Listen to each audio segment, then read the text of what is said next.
नमस्कार. महाराष्ट्र देश या विशेष कार्यक्रमात आपल्या सर्वांचं स्वागत. या आठवड्यात राज्य सरकारने घेतलेल्या महत्त्वाच्या निर्णयांचा आढावा घेऊया. मुख्यमंत्री देवेंद्र फडणवीस यांच्या हस्ते ड्रग फ्री मुंबई या अभियानाचा शुभारंभ झाला.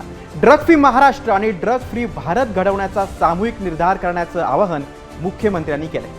अंमली पदार्थ विरोधातील लढा केवळ कायदा सुव्यवस्थेचा नसून देशाच्या भवितव्याशी संबंधित असल्यानं यासाठी सर्वांचे सामूहिक प्रयत्न आवश्यक असल्याचं त्यांनी स्पष्ट केलं.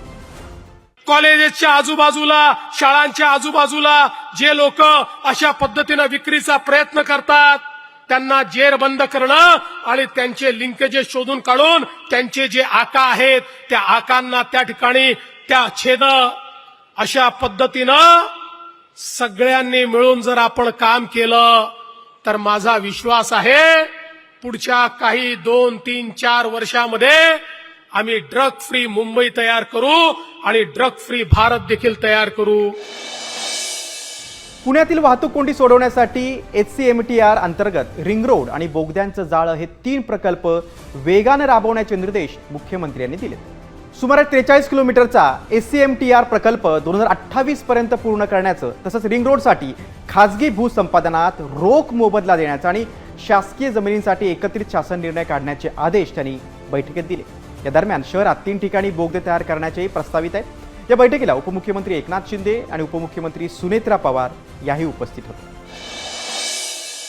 मुख्यमंत्री देवेंद्र फडणवीस आणि मत्स्य व्यवसाय मंत्री नितेश राणे यांच्या उपस्थितीत मुख्यमंत्री मत्स्य संपदा योजनेअंतर्गत मच्छीमारांना प्रातिनिधिक स्वरूपात फोनचं वितरण करण्यात आलं.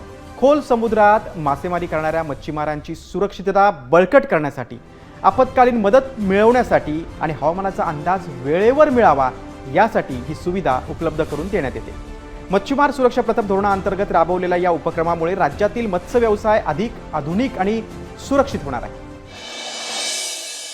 घाटकोपरमधील चिरागनगर इथे लोकशाही साहित्य रत्न अण्णाभाऊ साठे संशोधन आणि प्रशिक्षण संस्था आणि भव्य स्मारकाच्या पहिल्या टप्प्याचं भूमिपूजन झालं. मुख्यमंत्री देवेंद्र फडणवीस आणि उपमुख्यमंत्री एकनाथ शिंदे यांच्या प्रमुख उपस्थितीत हे भूमिपूजन झालं.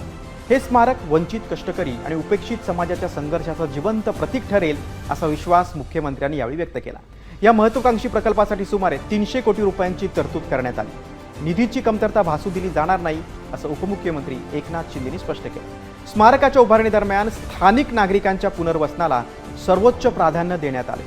जुलै 2029 पर्यंत सर्व काम पूर्ण करण्याचं लक्ष्य निर्धारित करण्यात आलं.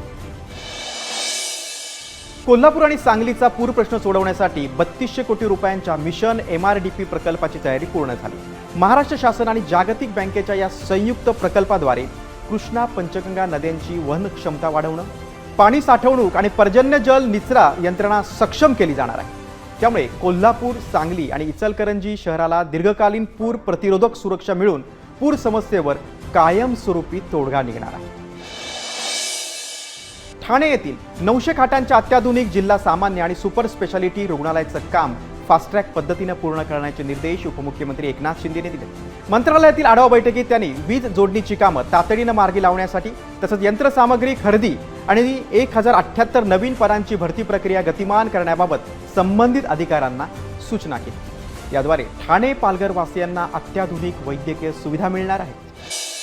महाराष्ट्रातील स्थानिक स्वराज्य संस्थांमधील विकास कामांमध्ये पारदर्शकता आणि गुणवत्ता आणण्यासाठी राज्य सरकारनं हायटेक ऑडिट प्रणाली लागू करण्याचा निर्णय घेतलाय अशी माहिती उपमुख्यमंत्री एकनाथ शिंदे यांनी दिली. यासाठी कृत्रिम बुद्धिमत्ता, जिओ टॅगिंग आणि GIS मॅपिंगचा वापर केला जाणार आहे. नगर परिषद प्रशासनाच्या आयुक्तांच्या अध्यक्षतेखाली अभ्यास गट स्थापन करण्यात आलेला आहे. ही समिती 1 महिन्यात अहवाल सादर करेल. उपमुख्यमंत्री सुनेत्रा अजित पवार यांनी आपल्या 2 दिवसीय बीड दौऱ्यात प्रशासकीय बैठका घेतल्या. विकास कामांचा सविस्तर आढावा त्यांनी घेतला. या दौऱ्यादरम्यान त्यांनी जिल्हा रुग्णालयाची प्रत्यक्ष पाहणी केली. आरोग्य यंत्रणेचा आणि सुरू असलेल्या कामांचा आढावा घेतला. अधिकाऱ्यांना कडक आणि स्पष्ट सूचना देत त्यांनी कामालाच आपलं सर्वोच्च प्राधान्य असल्याचं दाखवून दिलेलं आहे. त्यांच्या या ॲक्शन मोडमुळे बीडच्या विकासाला आता अधिक वेग मिळण्याची आशा निर्माण झाली. महाराष्ट्र देश या विशेष कार्यक्रमात आता इथेच थांबतोय. पुन्हा भेटूयात. तोपर्यंत नमस्कार.